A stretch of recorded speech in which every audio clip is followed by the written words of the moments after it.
My channel has a first name, it's called Fashionista. My channel has a second name, it's Diana. I like to react on some days, and if you ask me why, I'll say my fans inspire me every day to be myself each single day. Hi Diamonds, what's up? I am Daya, also known as Fashionista Daya, and welcome to or back to my channel. So don't mind my hair, it's a little ratchet today. I tried styling it like something that Aisha would wear, but it didn't turn out, and yeah, sometimes I hate my hair, it does not listen. But whatever, you guys are gonna get the video regardless. And yeah, so today we're doing my part 3, episode 3 of the series analysis, whatever you want to call it. And we're doing Aisha slash Layla. And I'm going to be referring to her, I guess, as Layla because I feel like it. But it's Layla slash Aisha, whatever you guys want to refer to her as. But that's what we're doing today. We're going to be noticing all of her similarities within her transformations, or most of her transformations. And yeah, that's that. So let's just get straight into the video. So if you guys are not new here, what's up my dazzling diamonds? If you guys are new here, hi, I'm Daya. If you want to, like, comment, and subscribe, and hit that notification bell so you don't miss on this melanin. And let's get straight into the video. So I have my computer right here, and you guys know the drill. We just sit here and we just eat in a nice little chat, okay? Okay, so this was a hard video to like come up with. So for Layla, I don't know how to put this. Like hers was a little bit hard for me because I couldn't find that many similarities with her transformations, especially all her transformations. There was like really nothing that stuck with me in all her transformations. I looked hundreds of times and I was like, she doesn't really have any like uniqueness that much compared to everybody else. Like clearly she has her own powers and her own like, you know, essence and stuff, but like she doesn't have that much uniqueness. Like I'm gonna put up what I think, what I could find that, you know, were some similarities within the show. So the first step, you guys already know, we start with the color scheme. She had a green aquamarine-ish kind of color scheme that's, you know, blue, green, pink, purple, a little bit purple here, you know, that kind of color scheme. That was always her thing.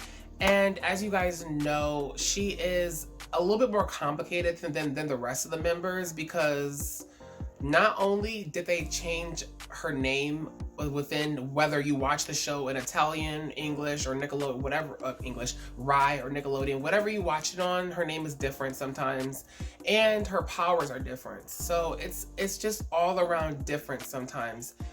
But you know, so she's a complicated character, and they made it much more complicated than what this really needed to be.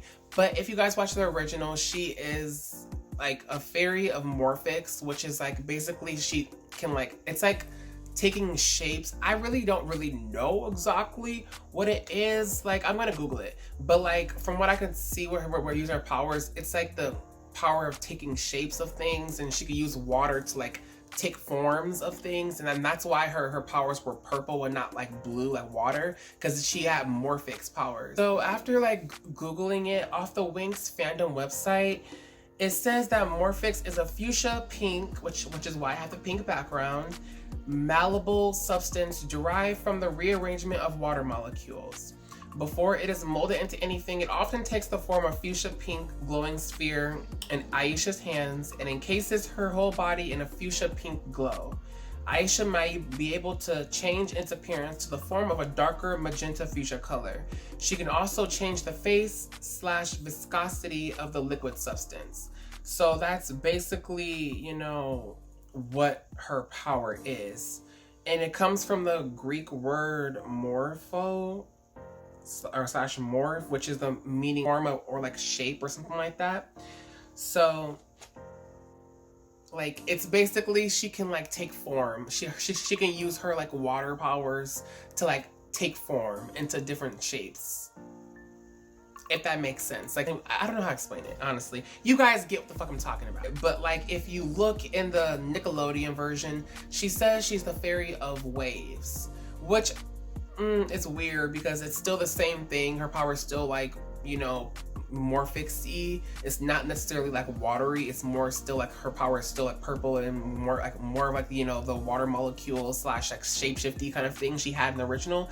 So I don't know why they changed it to the fairy of like waves. I think that she does, but like it's hard to explain. You guys know what I'm talking about. They could have just kept Morphix. But anyways, nonetheless, that's her power.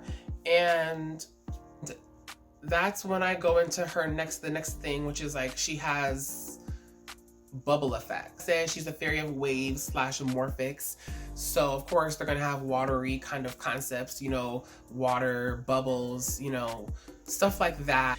And also number 3 is she does a quick close-up to her face.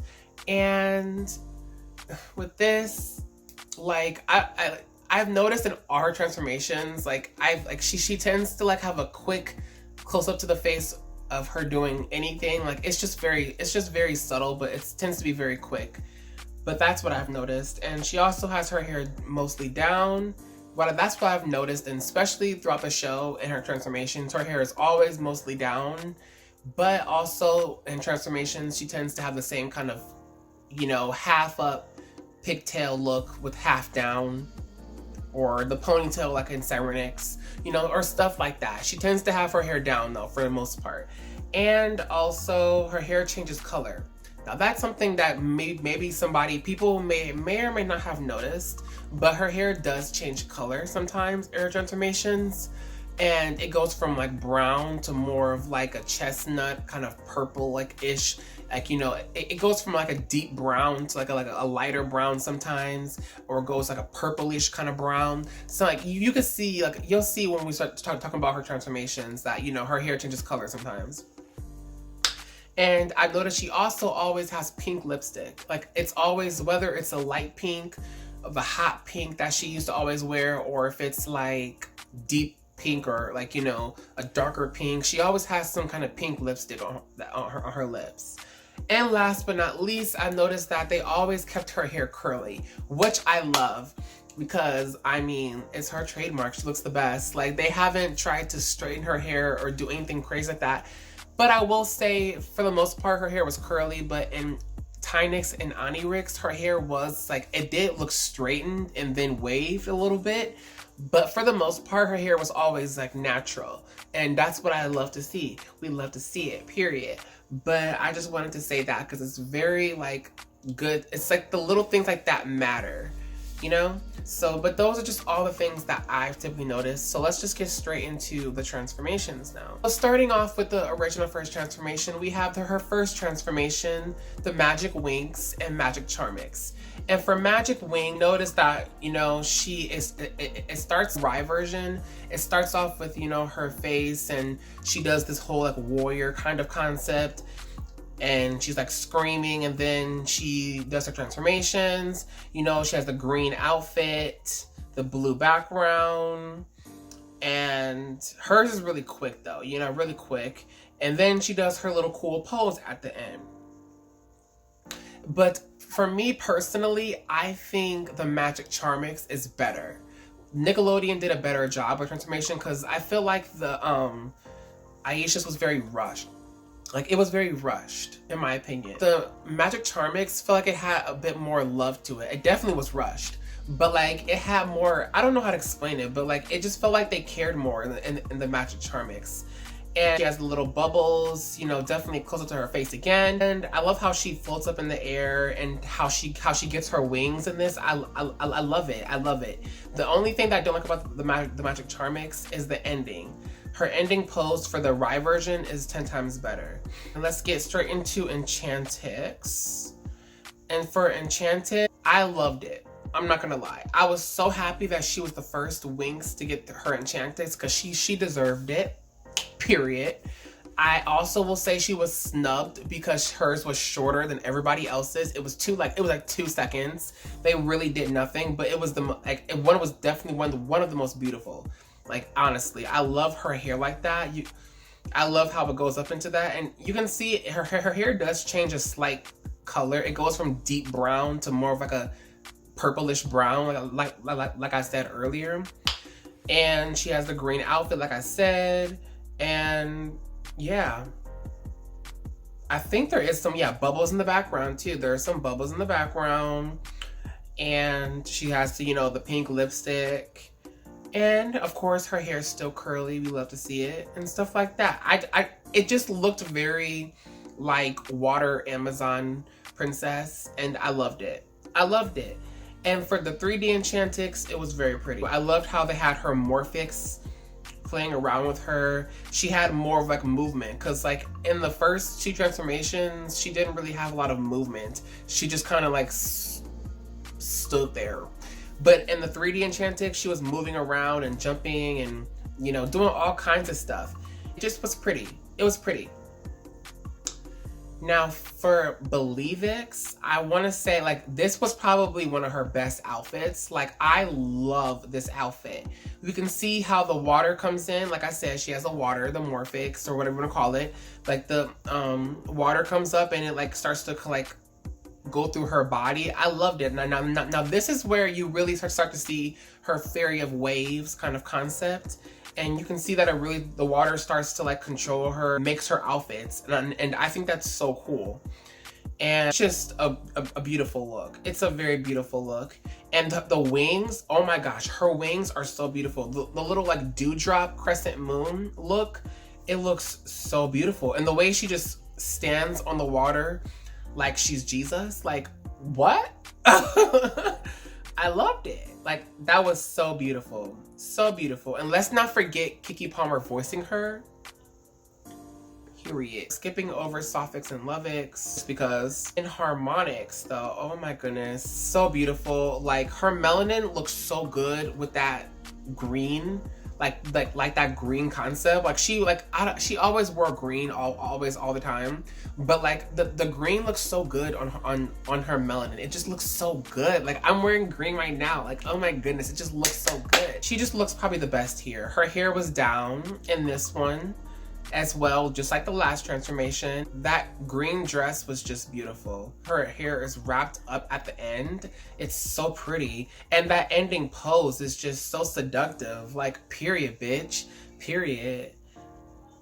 Now let's move on to Cyrenix. And we have the original Cyrenix. I will say, like, for the 2D, I actually really liked it. I loved her ponytail. You can see her hair color change again. The bubbles wrap her up and she does a backflip, and you know, she has more personality in this one. I really love to see it. They really I've noticed she loves going close to the camera. Well, I say camera, but close to the screen. You guys know what I mean. And it's just a beautiful transformation. It's just beautiful.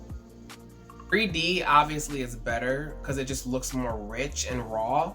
Like it just looks better. And we can't ever forget this, like the iconic, you know, this, it's just everything, you know, it's everything. And moving straight on, we're just gonna move straight to Bloomix. Bloomix, I will say she looked really good too. She had her hair up again. She just looks so beautiful in Bloomix. Her hair color changed again. You guys can see. I don't know why they changed her hair color to that color. It's such a pretty color though. It's a very pretty color. But like, I don't know why they do that. It's like, but it's pretty though. It is pretty. I will give him that. But this whole like Amazon princess warrior thing, I'm completely here for it. Like she really killed this, and I love how she still goes close to the screen again. She bodied that look. She bodied it. Period. Now for Mythics, everybody. Okay, for Mythics, everybody looked a little. It's a weird transformation, but that's just because the 3D software is just weird. But I will say I love how they kept her skin color the same still. Period, bitch. And I will say she still looks very beautiful. Very beautiful. You can still see she's still using her Morphix, and the bubbles are still kind of there. And the outfit is a no. The wings are a yes. I love it. But other than that, Butterflicks, we're skipping over Butterflicks, clearly. I don't care. Cyrenix is where she looks so beautiful. Like, oh my goodness. I will say that the outfit is a little weird. All of her outfits are a bit weird, but she does look beautiful in Enchantix, I will say that. In Dreamix and Onirix is like where it starts to get a little bit weird. It starts to get a little bit weird where like her hair, it looks still like it's still a little bit wavy, but like it looks like they straightened it and then they waved her hair. That's what it looks like. You know what I mean? Like she still looks beautiful. Like I don't want to talk too much about it. Her skin tone definitely is lighter, so that's not cute at all, but she still looks beautiful. And Onirix, I love the Onirix outfit. She just looks so beautiful. That hairstyle was so cute. Once again, she has her hair down again. Like, I love how they always keep her hair out. It's just so nice. It's so nice to see. And in Cosmix, I will say in Cosmix though too as well, she has a very beautiful transformation in Cosmix. The outfit is actually kind of cute. I'm not gonna lie, it's a cute outfit. And once again, she has, you know, the lighter kind of hair color once again. And I love how they change her hair color, like from the brown to this like purplish brown color, chestnut color thing. I don't know how to call it, but like, it's like such a beautiful color on her. Like I love it. It was always so satisfying to see that her hair change color in almost all her transformations. But yeah, that goes through all her transformations. Those are just some of the things that I've noticed. And yeah, she's my favorite Winx, so of course I wanted to like talk about her, but it was so hard to find a lot of similarities in her transformation because it like a lot that of similarities that, you know, all her transformations had, so it was kind of hard. But I enjoyed this. And tell me if you guys see any more similarities, which I know you guys will. You guys love putting it in the comments. So if you guys want to put any more similarities down the comments down below, go right ahead. If you guys enjoyed this, if you want to like, comment, and subscribe and hit that notification bell so you don't miss this melanin, okay? And I will see you guys in my next one, okay? And don't forget, we'll put up another poll to vote for another Winx in a couple days, so look out for that. If you want to vote, go to my channel, go to the community tab and vote there, okay? It should be there. Whew. But make sure you're subscribed so you will see it, okay? All right, and now I'm gonna go because I'm tired, so I'll see you guys in my next one. Always remember to shine bright like a diamond, and bye bye.